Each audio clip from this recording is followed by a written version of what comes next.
아니 이재명 대표가 지금 선거 4.11 총선만 따지고 봐도요. 네. 지난번 본인의 체포동의안에 가결표 던졌던 사람들 끝까지 찾아내서 공천에 다 불이익 줬다는 거는 다 주지의 사실 아니에요? 마찬가지로 이번에 26년 만약에 당권을 쥐면 예. 지방선거에 자기 사람 위주로 공천하겠죠.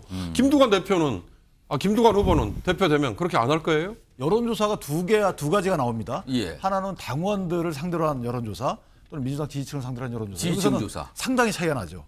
거의 뭐 80% 이상을 이재명 전 대표가 기록하니까. 또 하나는 이제 일반 전체 국민을 통한 여론조사가 나와요. 여기 보면 차이가 20%가 안 나는 경우가 많이 있어요. 예. 그러니까 저는 개인적으로 이 여론조사를 근거로 해서 김두관 의원은 내가 중도 확장성이 있다라고 주장을 할 가능성이 크고요. 따라서 이재명 대표는 대선 주자로서 당선 가능성이 보다 적다라고 이런 논리로 끌어갈 가능성이 크고. 지방선거 공천권을 이재명 대표 쪽 사람들로 공천하기 위해서 혹시 연임을 하시는 건지, 혹시 사법 리스크 때문에 대표를 한 번 더 하시려고 하는 게 아닌가. 시중에 유대무죄라는 말이 떠돕니다. 대표가 되면 무죄가 된다는 말이죠. 같이 이렇게 성을 지키는 입장인데 너는 왜 그렇게 많이 공격을 당하냐라고 말할 게 아니라 사실 함께 싸워주면 더 낫지 않을까. 공천권 얘기는 과도한 걱정, 우려시니까 불가능한 일인데 지나친 혹시 상상과 걱정 같습니다. 2026년 지방공천은 하지 않겠다고 약속해 주실 수 있습니까? 저는 그런 약속의 말씀하시는 게 이해가 되지가 않습니다. 유기찬 부위원장, 지금 김두관 후보가 이제 이재명 후보를 향해서 굉장히 압박 질문을 계속 하고 있거든요. 이거 보면 사실 김두관 후보가 출마할 때 처음에는요, 이거 이른바 약속 대련이다. 그러니까 미리 다 말 맞춰놓고 그냥 뭐 이른바 구색 갖추기 출마한 거 아니야, 이런 시각이 있었거든요. 근데 지금 보시니까 약속 대련 같습니까? 이거 완전 틀린 분석 같습니까? 애당초에 약속 대련은 아닌 걸로 생각을 했고요. 다만 이제 김두관 의원 입장에서 보면 손해볼 필요가 없는, 손해볼 리가 없는 그런 이제 당대표 경선이죠. 예. 본인은 어차피 뭐 일각에서는 22% 이상 얻어야지만 어느 정도 성공적인 당대표 경선이다라고 얘기하지만 제가 볼 때는 본인은 이미 어느 정도 목표를 정한 것 같아요. 어차피 당대표는 안 되는 거고, 그렇다면 포스트 이재명 내지 이재명 대체제로서 역할을 해야 되는데 그 방법 중에 하나는 이제 여론조사가 두 가지가 나옵니다. 예. 하나는 당원들을 상대로 한 여론조사 또는 민주당 지지층을 상대로 한 여론조사. 지지층 여기서는 조사. 상당히 차이가 나죠. 거의 뭐 80% 이상을 이재명 전 대표가 기록하니까. 또 하나는 이제 일반 전체 국민을 통한 여론조사가 나와요. 여기 보면 차이가 20%가 안 나는 경우가 많이 있어요. 예. 그러니까 저는 개인적으로 이 여론조사를 근거로 해서 김두관 의원은 내가 중도 확장성이 있다라고 주장을 할 가능성이 크고요. 따라서 이재명 대표는 대선 주자로서 당선 가능성이 보다 적다라고 이런 논리로 끌어갈 가능성이 크고, 이재명 대표는 물론 이제 당원들의 절대적 지지니까 예. 여기서 딜레마가 생길 수가 있어요. 그래서 오히려 이 당원들의 절대적인 지지를 받으면서도 이재명 대표가 쩔쩔매는 형식의 당대표 경선 행태가 되지 않을까 이렇게 생각합니다. 윤경호 소장님, 지금 김두관 후보가 좀 이 영상 속에서 막 압박하는 그 질문 내용들을 보면은요, 사실 그동안 정치권에서 나왔던 이재명 대표를 향해서 나왔던, 아니 방탄하기 위해서 이거 사법리스크 방탄하려고 또 대표 또 하려고 그러는 거냐, 그리고 지방선거까지 공천권 행사하려고 이 가능성 농후해 보인다, 뭐 이런 얘기가 나왔는데 이걸 다 질문으로 지금 퍼붓고 있거든요. 이러다가 또 강성 지지층에 공격받는 거 아닙니까, 김두관 후보? 공격받을 수도 있겠죠. 흔히 말하는 개딸들. 그러나 아니 지방선거 공천권 당대표가 행사하는 거 그거 모릅니까? 아무리 손바닥으로 해를 가리려고 해도 누가 당대표가 되든 예. 자기 주변의 사람, 자기 입맛에 맞는 사람을 위주로 공천에 조금 더 점수를 더 줄 것이다.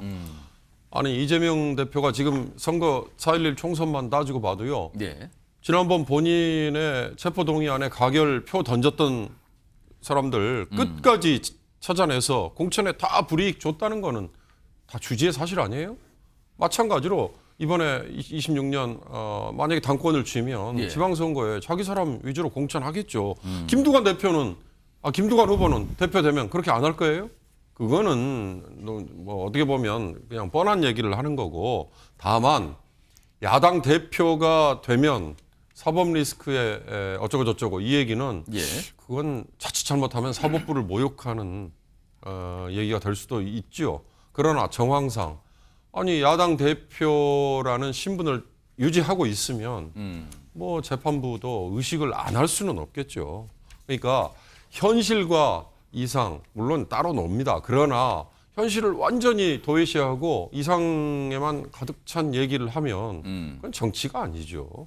김두관 후보가 서로 맞서기 위해서 나와서 얘기하는 거 저는 뭐 당연하다고 봐요. 오히려 저건 수위가 낮은 거라고 저는 생각해요. 더 높은 수위의 공세가 앞으로 더 나오지 않을까요? 지금 오늘 있었던 토론회에서는 이 얘기만 한 게 아닙니다. 김두관 후보가 계속적으로 이재명 후보를 향해서 질문을 던졌거든요. 그리고 제안도 하고요. 들어보시죠. 히딩크가 되고자 합니다. 제가 감독을 할 때니까 우리 이 후보께서는 선수로 충실하게 해줬으면 좋겠다는. 아마 이제 최근에 당심하고 일반 민심하고 상당히 괴리가 있어가지고 많이 염려를 하고요. 월드컵 경기에서 예선전에는 팔팔 나라고 골을 많이 넣었는데 정작 월드컵 본선에서 한 골도 못 넣는 스트라이커가 되면 문제가 있지 않겠느냐 이런. 이제 여당이 집권한 2년 차 또는 2년이 지난 시점에 여당의 지지율을 넘어서거나 또는 비슷하거나 한 사례가 없습니다. 지적은 뭐 일리가 있는데 지나치게 우리 자신을 위축시키는 얘기가 될 수도 있겠다. 김상현 평론가. 네. 그러니까 이거 대선 얘기거든요. 김두관 후보는 자기가 히딩크처럼 감독이 될 테니까 이재명 후보는 선수라세요. 네. 출마하세요. 제가 관리할 겁니다. 네. 이 제안 이거 어떻게 들으셨습니까? 일단은 이재명 당대표의 강성 지지층 외에는 예. 동감할 만한 얘기죠. 왜냐하면 사실은 이게 본인이 당대표가 된 것은 당원들의 선택이다 이렇게 말씀을 하시지만 그렇습니다. 그 당원들의 선택이 다른 사람의 의견을 억압하고 탄압하지 않는 존중하는 선에서의 당원의 선택이어야 하는 거죠. 그리고 공천을 함에 있어서도 공직이기 때문에 예. 국민들에게 보여질 때 공정한 경쟁을 통해서 공정한 선택이 돼서 이렇게 내놓아져야 되는 거죠. 근데 눈에 보일 정도로 일반 중도층이나 일반 국민, 당원이 아닌 국민들에게 내지는 좀 약간 비주류 당원들에게 눈에 보일 정도로 치우친 선택이었다. 이렇게 된다면 그거를 당원의 선택이라는 말로 포장할 수 있을까요? 당원의 선택이라는 거는 자기 의견들을 내되 남들을 설득시키고 공감시키는 거지. 내 의견을 냈는데 다르면 너는 수박이니까 꺼져, 이 당에서 너는 사라져 이렇게 얘기하면서 하는 거는 그 민주정당의 모습이 아니잖아요. 그래서 김두관 후보의 얘기는 지금 이재명 당대표를 대통령을 만들어야 되겠다라는 강성 지지층 외의 사람들에게는 충분히 공감을 받을 수 있는 거고, 더더군다나 연임에 나서는 거 정치적인 결단이니까 어느 정치인이나 할 수 있죠. 문제는 뭐냐? 당원 당규를 개정을 했잖아요. 네? 개정을 해서 얼마든지 그 1년 전에 사퇴를 하지 않고 그렇죠. 판단할 수 있게 해놨죠. 그렇죠. 계속 해가지고 공천권을 행사할 수 있게 해놨잖아요. 그러면 그거는 제가 볼 때는 이게 너무 개인을 위한 위인 설법 아니냐 이런 논란에 빠질 수 있고, 그런 것이 국민들에게 지지를 받을 수 있는 모습은 아닐 수 있고, 그럼 결국 대선에 가서는 우리의 패배의 원인이 될 수도 있다. 그런 부분을 우려하는 것이라고 저는 생각합니다. 오늘 토론회에서는요, 뭐 탐나는 여권 인사가 누구냐, 이름 좀 얘기해봐라, 뭐 이런 질문과 답변도 있었는데 그 목소리 좀 들어볼까요? 어떤 답변이 있었는지요? 여당 정치인 중에 딱 한 사람을 영입한다면 저는 합리적 보수주의자 유승민 전 의원을 영입하고 싶습니다. 개혁적인 보수 파트너로 유승민 전 의원이 가장 적합한 사람이라 생각합니다. 제가 그 똑같은 생각을 하고 있는데 보수신데 합리적 보수의 생각을 가지고 있는 유승민 의원 훌륭한 분이라고 생각합니다. 4명의 후보자 가운데 한 달 동안 배낭여행을 떠난다면 누구와 떠나시겠습니까? 윤상현 후보하고 하고 싶습니다. 잠시만요. 이재명 후보님. 저도 윤상현 후보 생각했는데 손석희 변호사, 이재명 후보가 탐나는 여권 인사를 유승민 전 의원이라고 꼽았어요. 이거 어떻게 드셨습니까? 아마 이게 똑같은 질문이 국민의힘의 그 토론회도 예. 있었죠. 민주당이 한 명을 여기서 빼온다면. 있었습니다. 이 자리에서. 그러니까요. 우리 이상원 앵커가 한 그때도 이게 좀 역설적으로 뭐 예. 이재명 대표에게 빼오야 될 추미애나 그렇습니다. 뭐 이런 게 역설적인 있었죠. 답변이 나왔어요. 예. 아마 이것도 저는 이제 그래 봐요. 유승민 의원은 이제 비주류로서 예. 보통 이제 쓴소리 많이 하고 또 이제 약간 중도지향적이고 이러다 보니까 이제 그 빼온다고 하는데 막상 오겠다면 이게 영입할까요? 바로 이게 경쟁자죠 뭐. 가면 이게 바로 가장 큰 경쟁자 될 거 아니에요. 예. 따라서 저는 이제 뭐 실제 영입은 불가능한 이런 거죠. 그냥 이제 그 아무래도 이게 비주류니까 그러니까. 지적한 게 아닌가. 근데 재밌는 게 윤상현 의원을 또 이게 여행 파트너. 야 윤상현 의원은 이제 좀 사교성이 좋고요. 술도 좋아하고 아마 이게 그런 것 때문에 가는 게 아닌가. 두루두루 다 상당히 좋아한다. 친한에 관한 게 완전히 타고난 불입니다. 그렇군요. 지역구 관리나. 그래서 아마 이게 그 다 꼽은 게 아닌가 봅니다. 아무튼 저런 내용도 있었고요. 지금 이 민주당 당대표 경쟁과 관련된 여론조사 결과도 있는데 뭐 간략히 좀 소개해드리죠. 여기 보시면요. 지금 뭐 파란색과 회색이 있는데 파란색은요. 민주당 지지층과 무당층만 합한 거예요. 여기 보시면 이재명 대표가 뭐 압도적이죠. 지금요. 김두관 후보가 뭐 10%도 채 안 되니까 뭐 격차가 나도 굉장히 많이 납니다. 그런데 전체 그냥 여론조사. 그러니까 뭐 민주당 지지층이든 다른 지지층 상관없이 그냥 전체를 보면은요.